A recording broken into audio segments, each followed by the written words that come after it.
What if I told you that for 11 years, a man sat next to the same gravestone every single morning, said the same words out loud, and then walked back to his car alone while the entire world passed him by?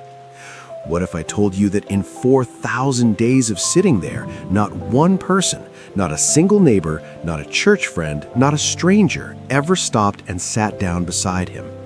And what if the person who finally did was a 26-year-old girl who was already running late for class? Stay with me, because this story is going to do something to your heart that you are not expecting. The town of Mill Haven, Ohio, sits about 40 miles east of Columbus. It's the kind of town where everybody waves when they drive past you, and nobody locks their front door at night. There's one diner, one barbershop, 2 churches, and a small cemetery called Rest Haven Memorial Park that sits on the edge of town where the cornfields begin. Harold Jacobs had lived in Mill Haven for most of his 84 years. He was born there, raised there, married there, and had watched his children grow up and move to bigger cities. He'd worked 31 years at the local hardware store before it closed. He'd served in the United States Army in his 20s, though he rarely talked about that. But most of all, Harold had loved a woman named Eleanor May Jacobs for 57 years of his life. Eleanor passed away on a Wednesday morning in early spring, 11 years before our story begins. She went quietly, the doctors said. Her heart just decided it was time. And when the funeral was over and the flowers had wilted and the neighbors had stopped bringing casseroles, Harold found himself sitting inside a house that felt enormous for just one person. So he started visiting her grave. Every morning at 7:30, Harold would put on his good jacket, the brown one Eleanor had bought him for their 40th anniversary, drive 3 minutes to Rest Haven, and sit on the small wooden bench that he had asked the cemetery director to place beside Eleanor's headstone. He would bring 2 cups of coffee in a thermos, one for himself, one that he'd pour onto the grass beside the stone. He would talk to her about what he'd seen on the news, about the weather coming in, about whether the Reds had a chance this season, about how their daughter had called last Sunday, and how their grandson was starting college. He'd been doing this for 11 years, and no one had ever said more than good morning on the way past. Now here is something Harold never told anyone. About 3 years after Eleanor died, Harold's son Michael had sat him down at the kitchen table for what Michael called a serious conversation. Michael was a practical man, lived in Cincinnati, good job, nice house, sensible wife. And Michael had looked at his father across that kitchen table and said, and I want you to hear this clearly, he said, "Dad, you have to stop going there every day. It's not healthy. People are starting to think you're losing it." Harold had sat very still when his son said that. He hadn't raised his voice. He hadn't argued. He just nodded slowly and said, "You might be right." And then he had gone back the next morning anyway. Because Harold knew something his son didn't. Harold knew that the 15 minutes he spent beside Eleanor's grave every morning were the only 15 minutes of the day when he didn't feel invisible. The rest of the world had moved on. His children had moved on. His neighbors had moved on. Life had moved on. But when Harold sat next to that gray headstone and poured out the second cup of coffee and started talking, he was still Harold and Eleanor Jacobs. He was still a husband. He was still known. And if that made him eccentric in the eyes of a town that had mostly forgotten him, well, he could live with that. Sarah Mitchell was 26 years old and running late for her 8 o'clock clinical rotation at the county hospital.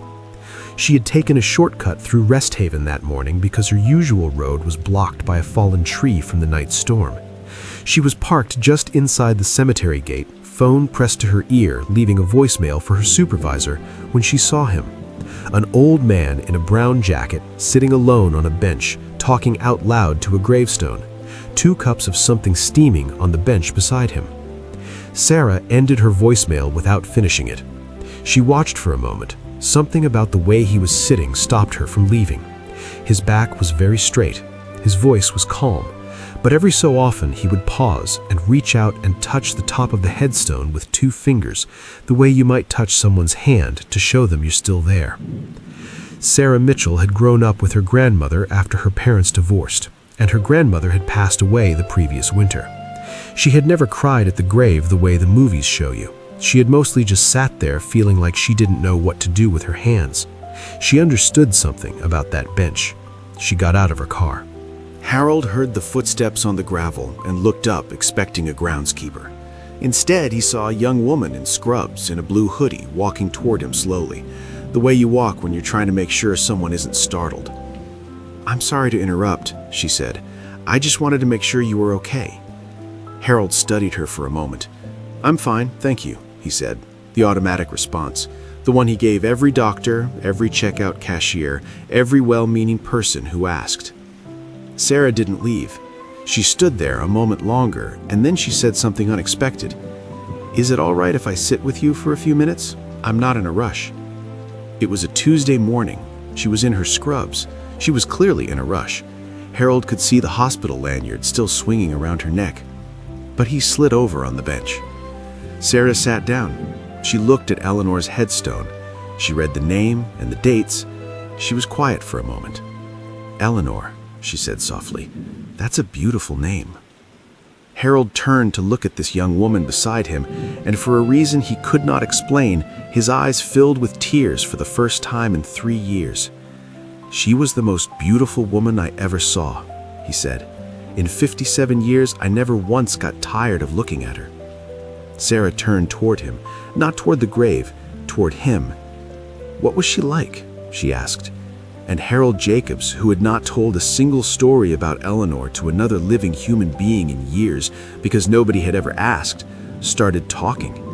He told her about the night they met at a church social in 1963 and how Eleanor had laughed at something he said before he even finished saying it, which was either very rude or meant she was already paying very close attention, and he had decided it was the second one. He told her about the road trip they took for their 25th anniversary when the car broke down in Tennessee and they spent 2 nights in a motel that had a swimming pool, and Eleanor had learned to swim for the first time at the age of 49. He told her about the garden Eleanor kept in the backyard, the one with the sunflowers that grew so tall they blocked the kitchen window by August, and how he still planted them every year because he couldn't stand the thought of that corner of the yard being empty. Sarah listened to all of it. She did not check her phone. She did not glance at her watch. She just listened. 40 minutes passed. When Harold finally stopped talking, he looked almost surprised at himself. He cleared his throat. "I've kept you long enough," he said. "You've been very kind." Sarah stood up. She looked at Eleanor's headstone one more time. Then she turned back to Harold and said, "Mr. Jacobs, I think Eleanor knew exactly what she was doing when she picked you." Harold couldn't speak for a moment. Sarah handed him her card. "I come through here most Tuesday mornings," she said. "If you don't mind, I'd like to hear more about that garden sometime." She walked back to her car. She drove to the hospital. She was 43 minutes late. She didn't mind at all.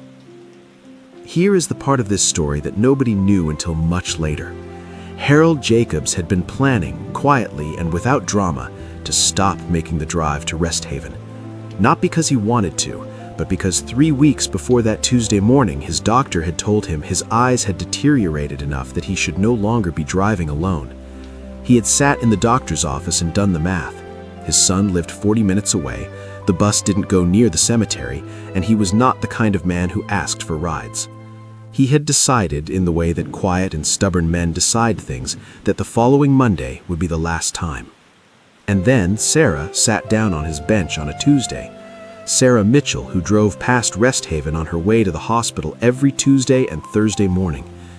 It took her 4 visits and 1 very careful conversation to find out about the driving situation. She did not make a big moment of it. She simply said, "I drive right past your street on my way in. If you want to leave your car and I'll have you there and back in 10 minutes, it would genuinely be no trouble." Harold said he would think about it. He called her that same evening.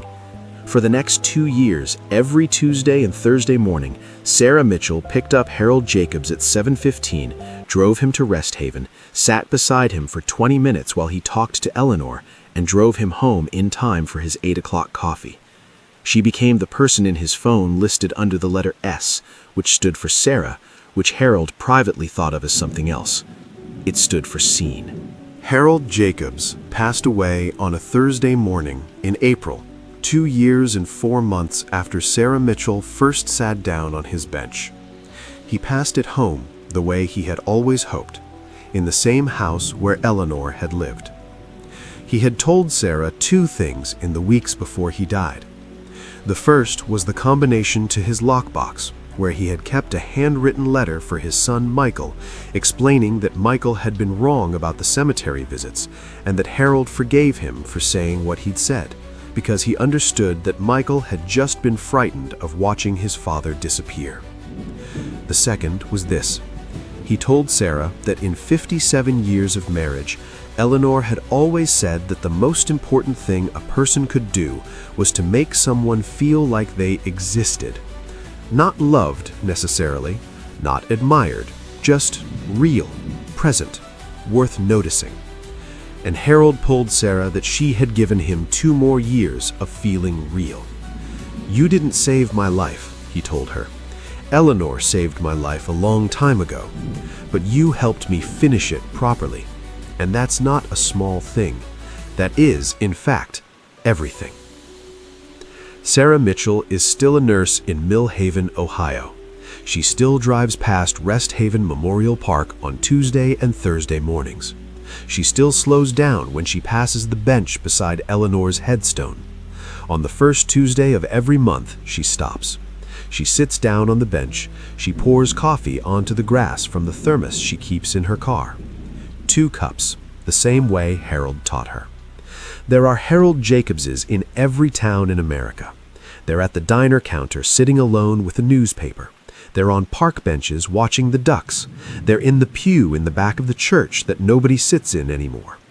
They are not waiting to be rescued. They are not asking for anything dramatic. They are just waiting for someone to sit down. If this story moved you today, if it made you think of someone in your life who might be sitting on their own bench right now, please do one thing. Share this video with them. Or better yet, pick up the phone and tell them you've been thinking about them.